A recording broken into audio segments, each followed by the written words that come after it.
Alright, hello everyone. I hope everyone is having a really good day. Hoy en este video estaré haciendo un video completamente bilingüe, en inglés y en español. So you have to remember that this channel is completely about language education. So I definitely encourage all my students to practice cualquier lenguaje que usted guste aprender, whether it be English or for my American friends, Spanish, or, other friends as well. But en este video estaremos haciendo a reading of the Florentine Codex, specifically Book 12, Chapter 1, El Libro Duodécimo.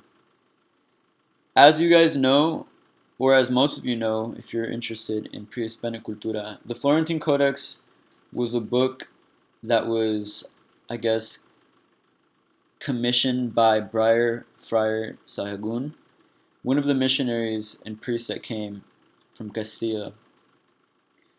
So here we have the book, and it wasn't only Sahagún that made this book. It was a combination of many people, and I have one specific recommended video that I would watch that I will link to this.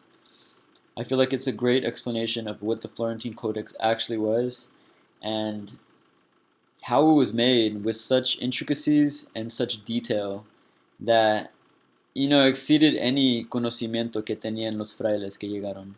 Y es una perspectiva completamente diferente y nueva. Y viendo la realidad de cómo se manufacturó este libro, este amoshli, como dirán los antiguos. But here, we're just going to be doing a simple reading of the book, alright? Florentine Codex, Book 12, Capítulo 1. Inik matlaktet me amoshli, itech patlatoi inquequenin muchiu. Ayut, inikan ipat altepet México. Inik que capítulo unca mito Inés. In motok in machot, yo in tetzatvitl. In ayamo yalwi españoles. In icantlali ipan. In ayamo no ichimachoa in nicachaneque. In ayamo valasi españoles. Ok matlasitl. Sentlamatli tetzavitl ashtones. Ilhuicatitex, iuqui in temiloatl, iuqui in tlacuexalut, iuqui traviscali, pipixauticaca in ignesia, iluicatl quixoticac, zampatloac, cuapitzoac, ye inepantla in ilhuacatl, ye iolo. Now we're going to look at the English translation. Book 12, The Conquest of New Spain, that is, of the city of Mexico. First chapter. Of the signs and omens that appeared here before the Spaniards came to this land, and had been heard of. 10 years before the Spaniards came to this land, there appeared in the sky something marvelous and frightful. It was that tongue of a flame appeared, very large and resplendent. It seemed to be suspended in the very sky. It was wide below, and pointed above. When the fire burned, it seemed that if the tip of it reached in the middle of the sky, it would rise. Ahora hacemos un reading de la versión español, la traducción. Translation of the Nahuatl into Spanish by Fray Bernardino de Sahagún. Libro 12 de la Conquista de la Nueva España, que es la Ciudad de México. Capítulo primero de las señales pronósticas que aparecieron antes que los españoles viniesen a esta tierra ni viese noticia de ellos. 10 años que viniesen los españoles de esta tierra, pareció en el cielo una cosa maravillosa y espantosa. Y es que pareció una llama de fuego muy grande y muy resplandeciente. Parecía que estatua tendida en el mismo cielo era ancha de la parte de abajo y de la parte arriba aguda. Como cuando el fuego arde parecía que la punta de ella llegaba hasta el medio del cielo. Llevatabeza? I'm not sure what that word means. But that is the first paragraph that I'm going to be reading. the last one I'm going to be reading, one of the most interesting ones, and they talk about omens that happen and just very interesting things and things that we will not understand now. To us, it just seems as folklore and stories, but interesting in the way that they use these to give a message. The bird had in the middle of its head a round mirror, in which appeared the sky and the stars, especially Castor and Pollux, which moved close to the Pleiades? I'm not sure how to pronounce that constellation. When Motokutsuma saw this, he took fright. The second time he looked in the mirror on the bird, a little bit later, he saw a multitude of people all coming along together, armed and on horseback. Then Motokutsuma ordered the soothsayers and the prognosticators to be called, and he asked them, "Do you not know what this is that I have seen? For many people are coming together." But before the prognosticators could answer, the bird disappeared, and they gave no reply. The eighth sign or omen is that took many times monsters appeared, in monstrous bodies. They took them to Motekutsuma, and after he had seen them in this lodging, called Kalmekak, they immediately disappeared. So very interesting things that, according to this, that they saw, and things happening, signifying some form of change that was about to come. This is going to be the original Nahuatl version written in the chapter 1 of the Florentine Codex. Tescat ikpak mani, malakachtik,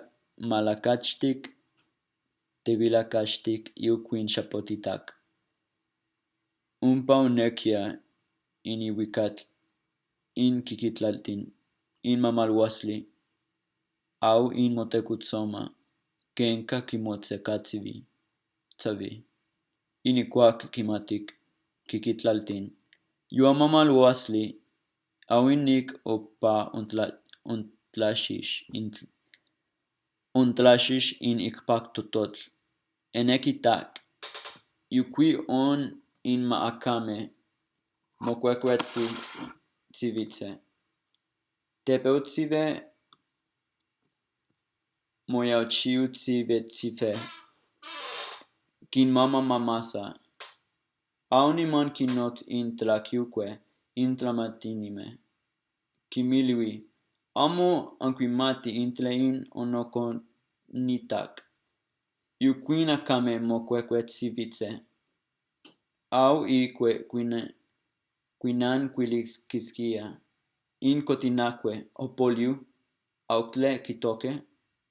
Inik chiquetet tetzavitl. Miekpa moteneshtiliaya. Tlacanetzolti. Ontetsontecomeque. Sanse intlak. Umpa quimovicaya intlilian calmecac. Umpa quiamitaya in motekutsoma in oquidma omatic nima Bolivia. So, definitivamente es un poco difícil leer esto y me hace realizar y me hace perceber que tengo que aprender y practicar más porque es lengua mexicana, es lengua mexica y es importante no olvidar esta lengua y usarla. Y leer la poesía que realmente está escrito en toda ella. Y ahora voy a leer la versión en español, la traducción de Náhuatl a español de Fray Bernardino Sahagún. Ya comenzamos.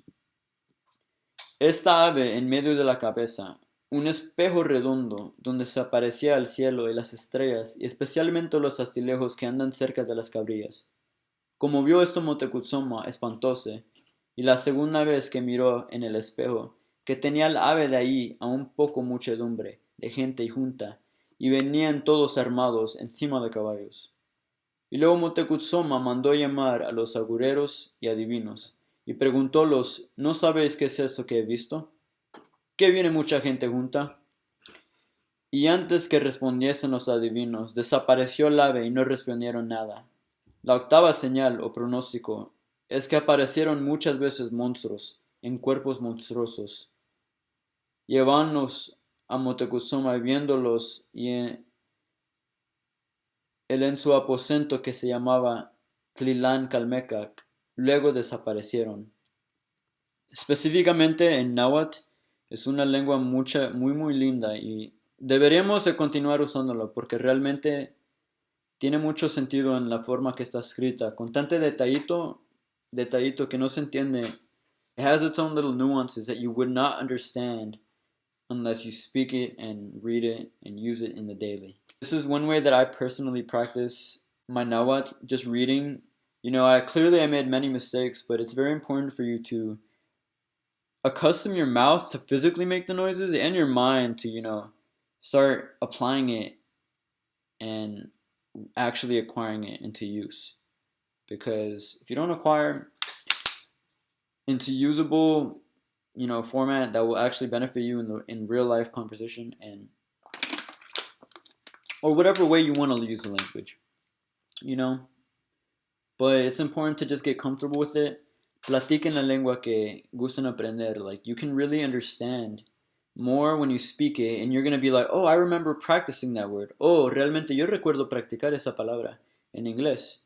And this was a reading of Nahuatl, also in English and Spanish, of the Florentine Codex, chapter 1, where a lot of interesting things happen. So I'm definitely going to be doing more readings of these, and let me know if you have any questions.